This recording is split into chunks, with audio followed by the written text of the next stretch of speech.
Let's talk about the Zero Build Cup, arguably the easiest tournament for someone to make official earnings in this season. We're cut flooded with casual players and with no building at all. You're probably asking the question, how? How can I get a piece of the Zero Build cash? And in this video, we're going through the top 5 tips to help you win the Zero Build Cup. Starting off with tip number 5, we're kicking it off with drop spots. Where on the map should you land is the question. And in duos, it's kind of easy for you to split up and land at 2 small houses, or you can literally pretty much land anywhere on the map. But the hardest things about squads is you need to make sure you got a drop spot that will have enough loot for 4 people. So really, you need to be landing at a POI. The POI that you pick is totally up to you, but I recommend somewhere that is widely spread out. So when you're contested by 1 or maybe even 2 teams, you can easily loot up, then fight, instead of getting into a big 50-50. Some places I recommend in particular include Sleepy Sound, Cloudy Condos, Greasy Grove, and Chrome Jam. And some places to avoid include Reality Tree, Coney, and the Flutter Barn, and any small spot on the map really, where you'll struggle to get enough loot for 4 people, especially if you're contested. I mean, a place like Coney can be great if you're uncon, but if you're contested,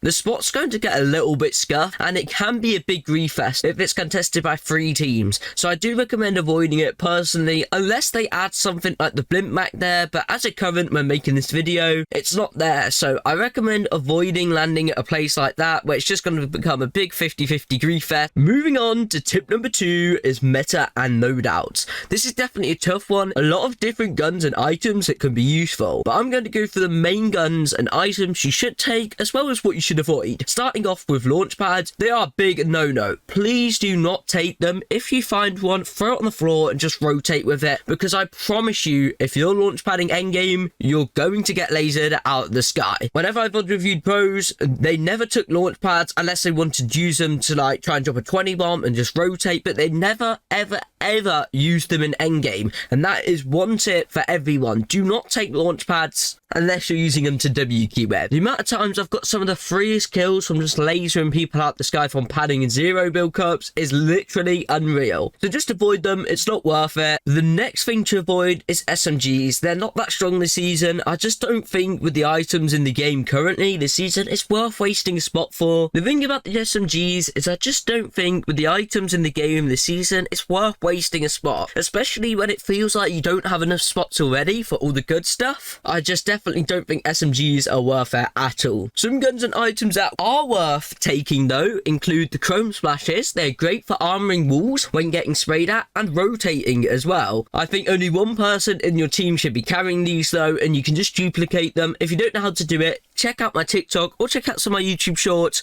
I posted a video on there how to do it. You pretty much just chrome a tree and you shoot it. It's simple as that. If you want a more in-depth tutorial, make sure to go check out my TikTok. It's the same as my YouTube, TavenUK. And someone on your team should be carrying these every game. Moving on to the next thing, porta bunkers. 2 people on your team preferably need to be carrying these. They are so good and they're safe in so many situations, especially endgame. Now the next thing is kind of a new addition, but it's shield bubbles. These are so good for helping you in fights. 1 person should carry these. And now we're moving on to the goo gun. We all know how broken this is in endgame, and you preferably want 1 to 3 people carrying these, and you could just spam them at everyone's porta bunkers. Just spam. They're so broken this season. You need to be carrying them. And the other 1 or maybe 2 people that aren't carrying them, or maybe even 3 if you can't find enough, should be taking snipers. They flip fights this season. They're incredible, and they're the 2 power weapons. That's what I like to call them, because they just flip fights round. So everyone on your team should have some sort of power weapon in their loadout, and this season there's only 2, and it's the goo gun and the sniper. If you can't find a sniper or goo gun, then I recommend you just take meds until you find one. But if you find one, pick it up straight away. You need to include them in your loadout this season. It is vital for flipping those fights and getting you the win. Now I'm going to go through the ideal loadout. Now the ideal loadout this season would be the hammer AR. It's just the best in Zero builds. It's good close, it's good long range. Now moving on to the second slot, this season you don't really need a shotgun in Zero's builds, but if you're a shotgun person like me, the Evo Chrome shotgun is the best. Screw the leather, screw the prime. The Evo Chrome is so broken, it hits super hard close range, and you can fire the bullets like 2 times the speed of any other shotgun. So if you're a shotgun type person like me, the Evo Chrome gun is the gun you want. You can also upgrade it as well the more damage you do, so make sure you're taking it. Then you want a sniper or goo gun in your third slot. Like I said before, those power weapons, you need to be taking them.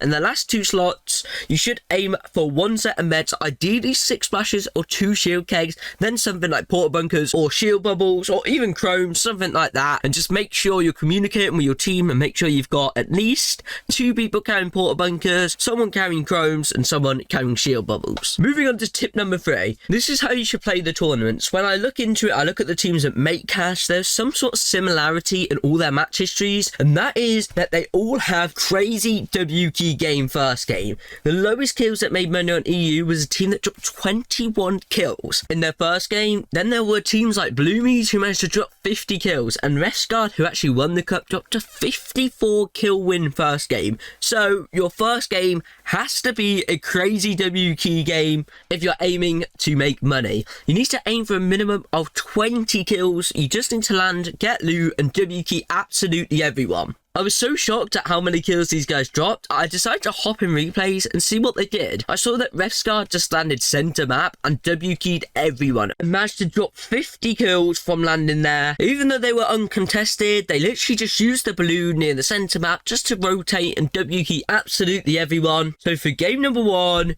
you must land somewhere center map. If you want to maximize the amount of kills, it's not crucial, but if you want to go for more of the 40 to 50, you need to be center map. It's going to be so hard to look for people, especially when you go around edge. People won't rotate into you, you'll be rotating into people, which is good if you want to play for the win. But realistically, if we want to be dropping the 40-50 kills, we need to be center map. So when I went into replays, they landed center map, keyed absolutely everyone. They went from their drop spot to a team that landed nearby, then came back, went tilted, came back to the balloon again, and just rotated around, just killing absolutely everyone in the lobby. It's crazy how good these guys are, and honestly, if you get a minute, go into replays and watch what they do. It's crazy. They're so good at the game. It's incredible. Moving on to tip number 4, and that is fighting in zero build. Now, the main part when it comes to fighting in zero build is positioning. You want to make sure you're always positioned the best you possibly can, and this is something pros have knuckled down and really understand well. If you've played Fortnite for a while, you'll understand how important high ground is. Well, in zero build, high ground is literally broken, and I mean broken. If you have high ground, you will win almost every single one of your fights, guaranteed, as long as you have the skill to take them out, of course. This is because it's so hard to try beat a high ground team, as the guns in Fortnite are just super easy to use, and if you're on a high ground, you're going to have the best possible cover, putting you in a perfect position to try and win the fight. It's also super hard for teams to try and get up to you, especially when getting a knock, meaning you can double, even triple res without them even being able to get to you because they can't build up the mountain. So make sure your positioning is on point. My next tip for fighting is training your AR aim. Even if it's 5 to 10 minutes a day, it's better than nothing. If you want to do well in these zero build cups, you need to have good AR aim. So you have to be training it. As someone with an incredible AR aim in these cups will win so many fights, it's unreal. Especially when you need to try and drop a 20+ kill game in your first game, you must have good AR aim, so make sure you're training it. Now, this next fighting tip kind of backtracks to the tip I said before about having the right loadout. And if you want to win fights, you need a meta loadout, as without it, you're really going to struggle to win fights. If you don't have porta bunkers, you'll have no cover. And if you don't, you're probably behind a tree that can be shot out. If you don't have a sniper or goo gun, you'll have no power weapons, and that can help flip fights into your favor. And if you're running around with SMGs over ARs, you're going to be hitting people for 8 damage in AR fights. Meanwhile, they're trading you for 33. So you need to make sure you have an optimal loadout. And moving on to tip number 5, and this is important, a first shot. I want you to take this super seriously, as a first shot is the most important. If you see a team first, you can put yourself into the best possible position before taking the fight. So when you do, you're in a better position than the team you're fighting, and you can also get a nice free first shot, so you get what? Damage advantage, a better position. It's hard for a team to try and beat you when you have both of these together. Now, I know what you're thinking.